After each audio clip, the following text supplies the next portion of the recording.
Okay, so some ICE agents are facing of being fired and internally investigated and probably possibly even being charged criminally in the state of Minnesota. Can you believe that? Like, here's the deal. It's the Jussie Smollett of ICE agent stories. I'm going to tell you later on in this video the other ways that they've lied. This is not new. This is their modus operandi. But these guys are ridiculous. So they got, got indictments, criminal indictments on two migrants, right? Based on this claim of these two ICE agents that said this man ran out of a building, got into a car, crashed the car, right? Into a parked car, and then ran out, attacked them with a broom. And then another man or two other men came in and took the broom and kept attacking them with the broom. And because of that, they shot them after they getting attacked by brooms. The body camera footage revealed that was a lie. And the prosecutor in Minneapolis had to drop the case because what happened was the woman had a cell phone camera footage. The wife of one of the men who was shot, the one who's actually shot like not mortally, but shot pretty severely, said he saw her husband running down the street, ICE officers chasing her husband, and then shot the husband right in front of the family. Thank God she called her representative, Erin May Quaid, who showed the ICE, who was able to present the footage. Thank God for you guys taking footage. They could get away with this. And they've done this time and time again. This is pattern. I'm so glad Todd Lyons is calling it out and at least having criminal investigation. And here's before I tell you about the other examples, so I tell you this is part of the modus operandi, whether you're a migrant or whether you are a First Amendment watcher, that's what they do. They just make up stuff. And they make up stuff in the investigations, and then these prosecutors secure indictments based on these lies. And then when the time comes to review the footage of the eyewitnesses or the other side or the body camera footage, it totally conflicts what they're saying. And I think Todd Lyons going before the House and Senate this week or last week or this week, and then people telling him, calling him out to his face. Representative Al Green said, you're a criminology, you're educated, you're educated, you have multiple degrees in criminology. Y'all know that you're law enforcement. You are doing the bidding of this rogue regime full of these inept people. Stephen Miller don't know the law. He doesn't know law enforcement. Christy, no, she's not a law enforcement agent. She doesn't know what she's talking about. Greg Bovino, he barely knows he's law enforcement, but he's a rogue guy. You letting these guys ruin your reputation. That's essentially the message that they were getting in front of the Senate and Congress this week. And maybe that shook him. And maybe that's why he's investigating internally and facing, because these people have been doing this stuff and no one's facing consequences. Or if they are, there's not made public. So that's a start. That's a start. So I'm going to tell you really quickly the rest of this video, how it's part of a pattern. They did it to Sydney Reed in DC and the sandwich thrower.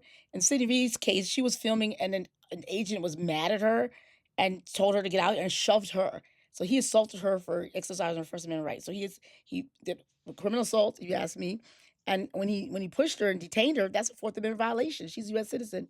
Another agent saw the fight and came to aid, and she got hurt. And then they charged Sydney Reed for attacking the officer because in the scuffle, Sydney Reed accidentally hit this officer and she got injured. And she wouldn't have got injured if she wouldn't mind her damn business.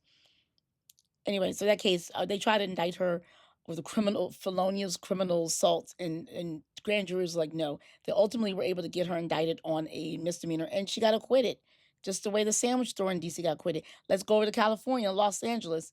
There's a TikToker who was filming ICE agents with his camera. They boxed in his car, broke his window, shot at him, injured him in the elbow, had him shot in the elbow. The shooting ricocheted and hit another ICE agent. The same situation. The ICE agent the shot was just running to help, just like the woman running to help in DC in the Sidney Reed case. Running to help, not know what the hell's going on, and violating policy by shooting in a vehicle and ricocheting and hit another agent. They're so poorly trained. And then they charged Carlitos. They said he was ramming in. The evidence showed no.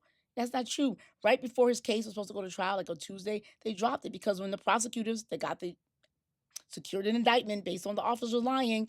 When they finally showed the body camera footage, it totally conflicted what they said. Same thing with Carlos Jimenez in Los Angeles. Same situation. Carlos Jimenez, you can look up all these cases.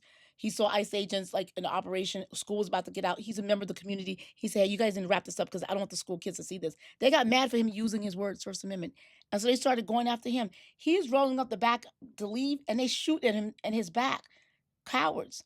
And they charged him. He's a U.S. citizen. His case dropped, just like the rest of them. Same thing with Dana Breeze. He was just filming a 79-year-old Air Force vet. They tackled him. The footage showed them tackling him, but they charged him, and his case got dismissed. Same thing with Marilena Martinez. You might have seen. She testified in Congress, said that she was one of the ICE watchers. Her and her friend Alex, and then um, they guy hit her, rammed into her, got out of his vehicle, said, "What you gonna do about it, B?" Shot her 5 times, put 7 holes in the body. Then, because of discovery, we found out that he was boasting about that. Then he took his vehicle because he knew he did it, but lied because they said she did it, and tried to take his vehicle to Maine until the judge said, "Bring that back." He was going to try to hide the evidence. So between his testimony, the body camera footage that showed she was stationary, and as she testified during the hearing, is like she said, "I was 1 month away from paying off the vehicle. Why would I ram it into him?" They didn't even make sense. Now her and her lawyers are fighting.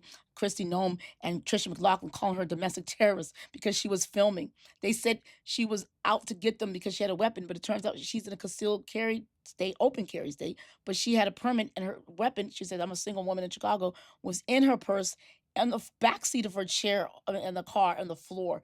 And because they discovered that, they said she was a domestic terrorist and she was coming after them. Like the same thing they did with Alex Preddy, just lie, just make up stuff. And then Kristi Noem saying he's a domestic terrorist. What's his face? Stephen Miller calling him an assassin, impugning intent with no investigations. Just sloppy, messy. Same thing with Lucy Shepard. She was standing with, at a protest, and the officer came by and she just did this. They try to charge her with, again, felony assault. She got acquitted because the footage shows she didn't viciously attack that man. She just did this. And they're trying to get her on felony assault. That case got dropped. So you keeping track? That's what they do. That's the modus operandi. Severio Gonzalez, rest in peace. He was a Mexican national. He was dropping off his kid to daycare. They coming after him. He's like trying to back up out of there. A poorly trained ICE officer lunges. I know this because I saw the footage. Lunges at Severio's car, moving car. Why are you doing that? You're not supposed to do that. Another officer. You see the same thing happened in D.C. Same thing happened with Carlitos in California. Same thing happened with Renee Good. Jonathan Ross sees something going down. He's coming in, doesn't even know the facts, putting himself in harm's way.